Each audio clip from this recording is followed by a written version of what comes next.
All right, good morning, everybody. This is the Esoteric Warrior System, Esoteric Warrior Series, a brief history of martial arts. As in, I'm going to take a little bit of time to explain something that is beyond profound. All right, so Adi Yogi, the very first yogi, who is Shiva, the god Shiva. Whether or not that was a humanoid that came from somewhere else, whether that was a human that had transcended and connected into the greater God,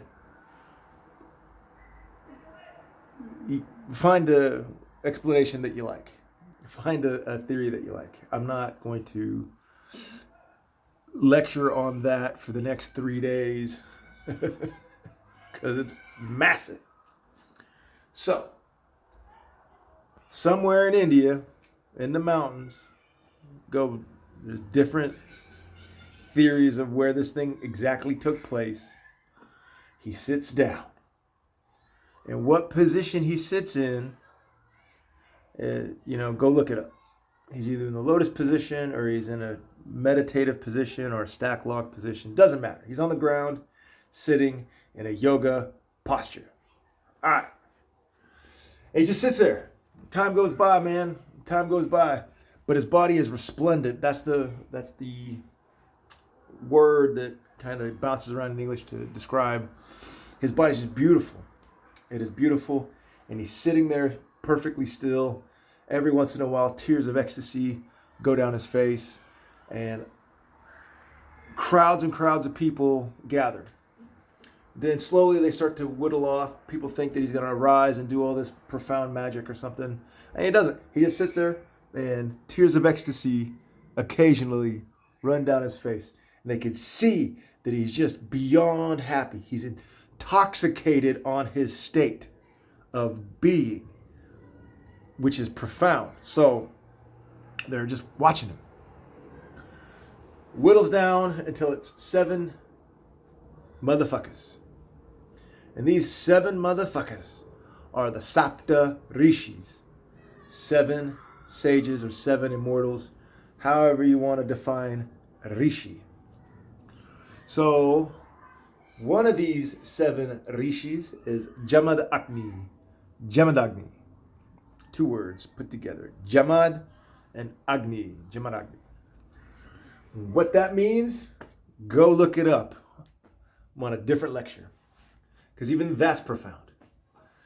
He has lots of sons. Want to know how many? Go look it up. One of those sons was named Ram. Ram was a bij sound that Shiva, Adi Yogi, loved. He said it purified. You say Ra, and all the bad stuff goes out, and then you go, to close your mouth and not let any bad stuff come back in. It's a purifying sound. Ram, Ram, Ram. So, this particular Ram was an incarnation of Vishnu, a full avatar.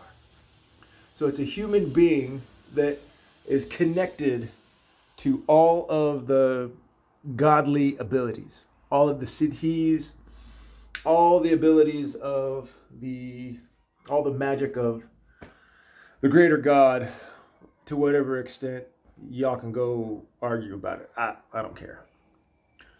I mean, it's just going to be good enough that it's a massive extent. During this period of time, it's a beautiful period of time. There's sages, there's the age that they're in, lots of righteousness. So when the Kshatriya warrior clans start to arise, Ram, who becomes Parashur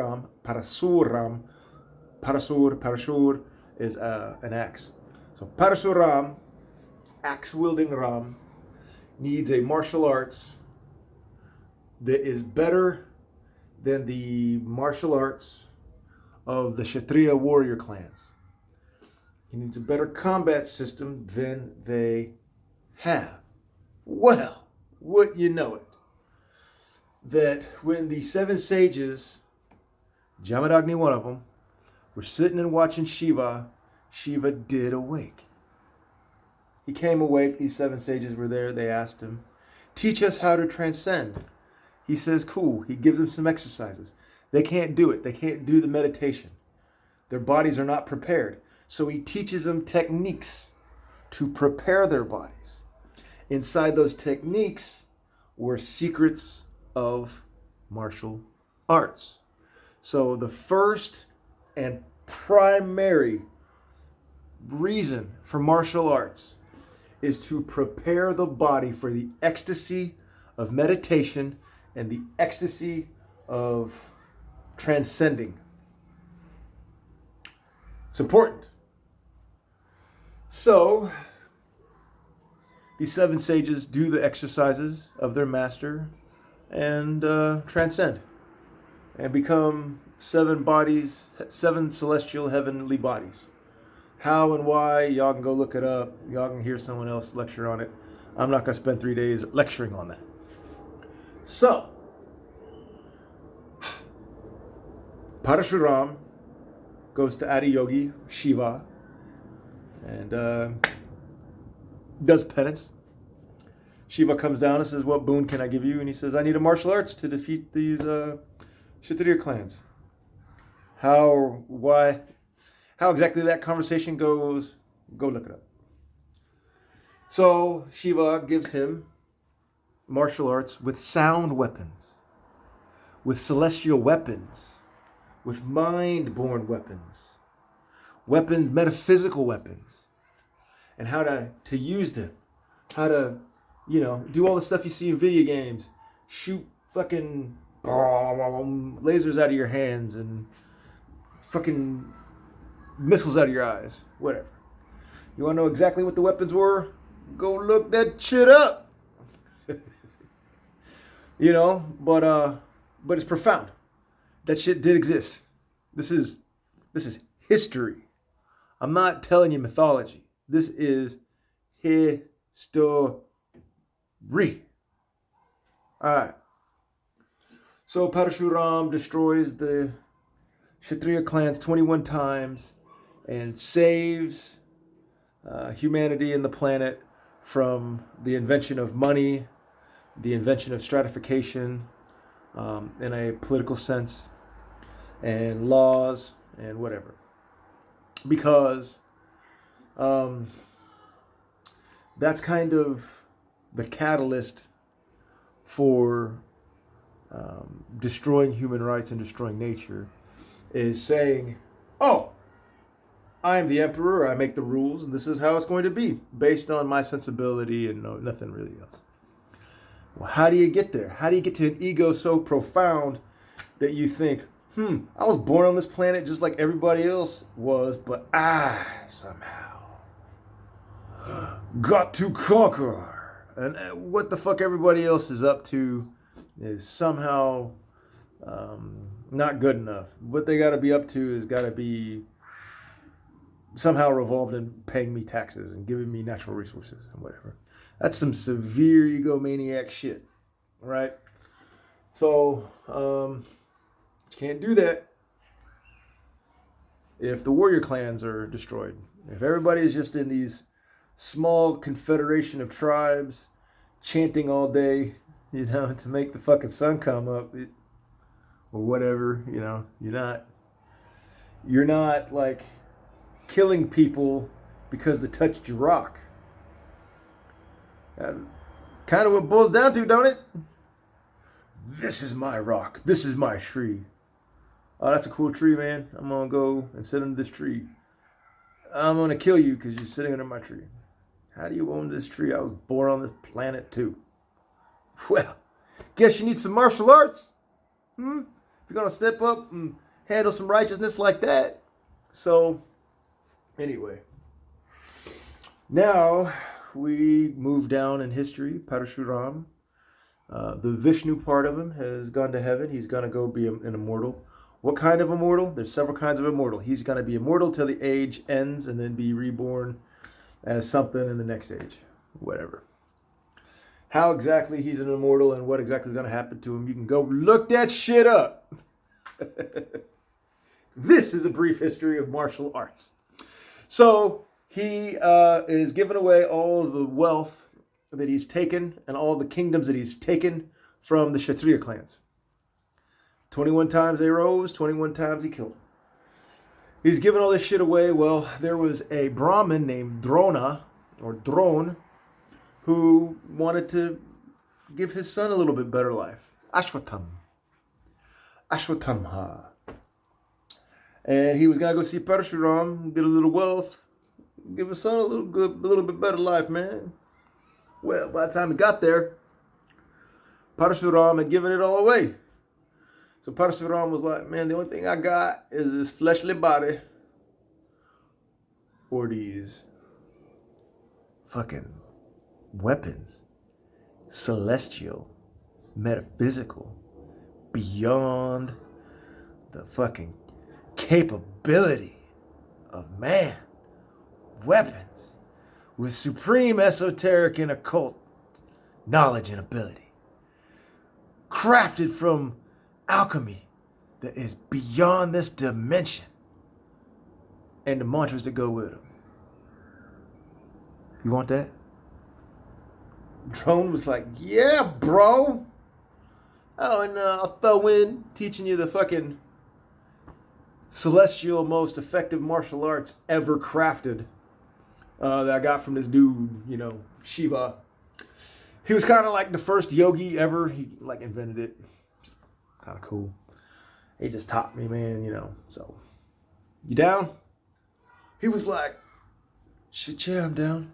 So he teaches him. And then Drona needs work, and he happens to walk to Hastinapur. Like, would you believe it? Fate is like going to intervene again. He goes to Hastinapur, and the 5 Pandava demigods and the fucking 101 Kuru princes, or 100 princes and 1 daughter. Anyway, there's a lot of people that need a fucking karate teacher because they're the Kshatriyas. Because now the Kshatriyas are running the place. Parasuram stopped killing them. It was like, I guess it's time for them to do their thing. I'm going to go the Yamuna River. I'm going to go up in the mountains. I'm going to do my Shakti Puja. And y'all can handle y'all's business. So, in Hastinapur, Drona becomes Dronacharya, the teacher. Dronacharya. And he teaches the Pandavas and he teaches the Kurus. And then, what do you know? All these martial arts and all this military knowledge and shit. I guess it's time for a big war. Guess we gotta go to war. Got all these warriors. What are we gonna do with these warriors if we don't go to war? So they go to war. Now we have kind of 3 primary martial arts systems floating around. We have the one of the Kshatriya clans that they developed. We've got the celestial form that Parasuram developed, that the Pandavas know, right? And then we have the third, which is kind of the splinter martial arts, because they weren't the only people training. Feel me? Am I making sense? So we have, one more time. So we have the Kshatriya clan, the warrior clans martial arts. We have the martial arts, the celestial martial arts that come from higher beings. We also have fighting systems developed by other people. So the Brahmins had some systems. God, this might be irresponsible. I might be Omaha. Omaha is a term I use when people kind of misrepresent stuff. So here's what's up. I'm not going to go down that road. 2 systems. We have 2 systems. And after the war, those 2 systems start kind of trickling out after the Mahabharata War. So primarily where you find the best martial arts are at sacred sites, temples or whatever. because they have to protect the temples. They have to protect esoteric knowledge, and the best way to do that is to teach your priests and to teach your warriors esoteric knowledge, and then how to protect it, and then make them bound to protect sacred sites and righteousness and whatever else. So you start forming the martial arts cults, and that's just kind of how it was for a very, very, very long time, until mainstream dojos started opening up, and militaries started to develop fighting science, and so it kind of got watered down, and now there's kind of an emergence, and that's why a spiritual practice can take your martial arts to the next level, because it was its original intention. So that's my dumbass story on an esoteric perspective on the history of martial arts. I'm going to kind of briefly go through it again in a more condensed version. So we start with Adiyogi Shiva, who teaches yoga to the Saptarishis because their bodies aren't prepared to do the meditation and whatever else. So the original form of these martial arts is to prepare your body for the yoga, the exercises. So yoga and martial arts in the beginning were the same thing. Then we go to Parasuram, who needed a fighting system to defeat the Kshatriya clans. So we've got one, now we got two different systems of martial arts. Then we go into like the sacred site protection, and an example of this would be like the Shoalins, where sages went up from India, the Buddha, other sages like that, went to different places like Afghanistan, India, or Afghanistan, China, and kind of, set up these esoteric mystery schools in order to protect the mystery school and to protect the monks. They taught them martial arts that kind of come from one of those two systems. Now we also have the emergence of empires and kingdoms. Empires and kingdoms need armies, and armies need a martial arts system. So there you go.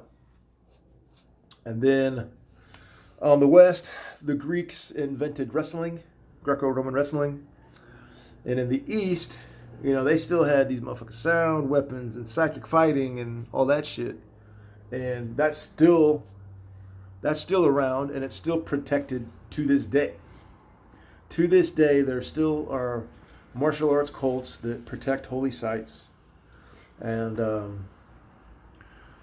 they just kind of aren't very fucking vocal about it. So that's that. And that shit gets watered down, and one guy decides that he needs to make a little cash, so he teaches somebody else, and then you get McDojos, and now you have McDojos versus Real Dojos.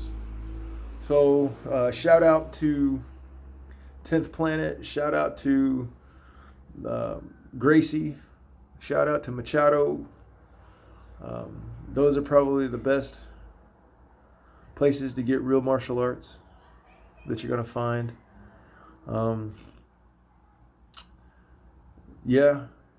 BJ Penn Dojo down in Hawaii, from what I hear, is a dope place. I don't know. I haven't practiced a lot.